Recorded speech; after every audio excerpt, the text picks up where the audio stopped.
Hello again, everyone, and welcome to The News Now, live at 10. I'm Teddy Roundtree here in the WTOC newsroom to bring you some of the stories that we've been following today, as well as to give you a look ahead of what we are doing on The News at 11.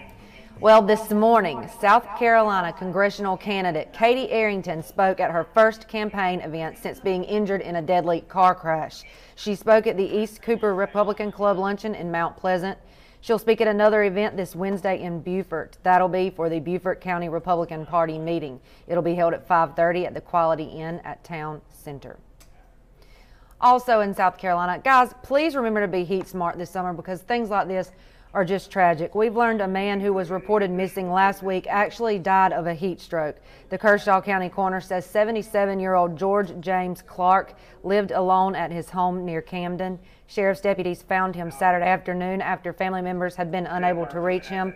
The coroner says Clark had been cutting trails behind his home and apparently went into the woods and sat down before he collapsed and died.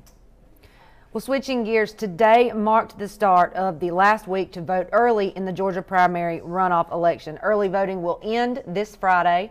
The general runoff election will be held on July the 24th. So this is a reminder to voters that you can vote in the runoff even if you did not vote in the initial primary. If you did vote in the primary, you'll have to request a ballot from the same party for the runoff. Well, a dog is recovering tonight after it was shot by Savannah police officers early yesterday morning. WTOC's Amanda LeBreau explains how police were dispatched to the wrong house on East 58th Street and what state law says about using deadly force with animals. Take a listen.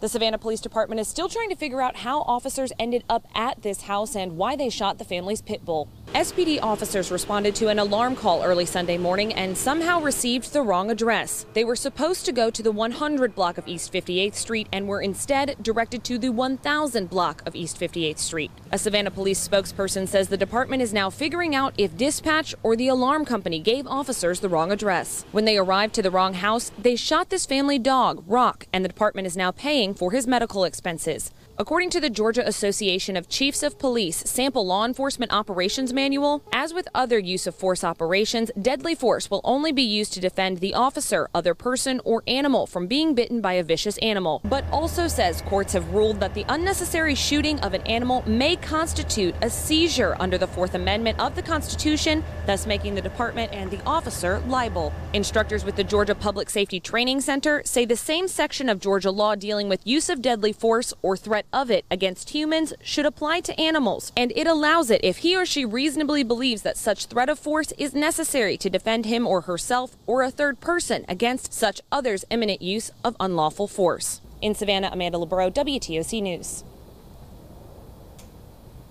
Coming up on The News at 11, our Daniela Wan has been talking with the Chatham Narcotics team all day today about Chatham County ranking among the top 5 counties in Georgia with the highest use of opioids. And not only that, but they're also talking about THC edibles that are becoming popular among local high school students. Let's check out what she's working on. Good evening. We're here with the Chatham Narcotics team after we got word today that Chatham County is one of the top 5 counties in the state for opiate seizures.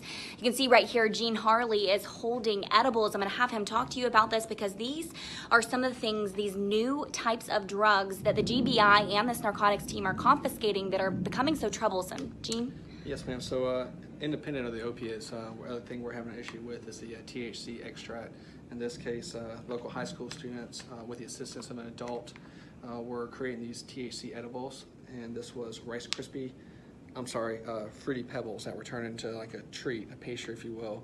And as you would eat it, you would get high, the same effects, if not greater, than smoking a joint. This is a popular trend amongst the high school students here locally, and it's also because it's very hard for the parents to know or have any true understanding of what's going on because they think it's just a regular edible treat. Right, and like Gene just said, it's very easy for kids to conceal these, so a big alert for parents. Even though you might not find needles or marijuana in your child's room, they're concealing them through edibles or regular food items just like this. We're diving a little bit deeper into this, and we'll hear from the GBI as well tonight on The News at 11. We want to thank you all for joining us. I'm seeing some of your comments here on Facebook regarding weather and power outages. Jamie Ertl is following that, and she will have the latest coming up in a little less than an hour on D News at 11. Until then, guys, I'm Teddy Roundtree in the WTOC 24-hour newsroom. Thanks for watching.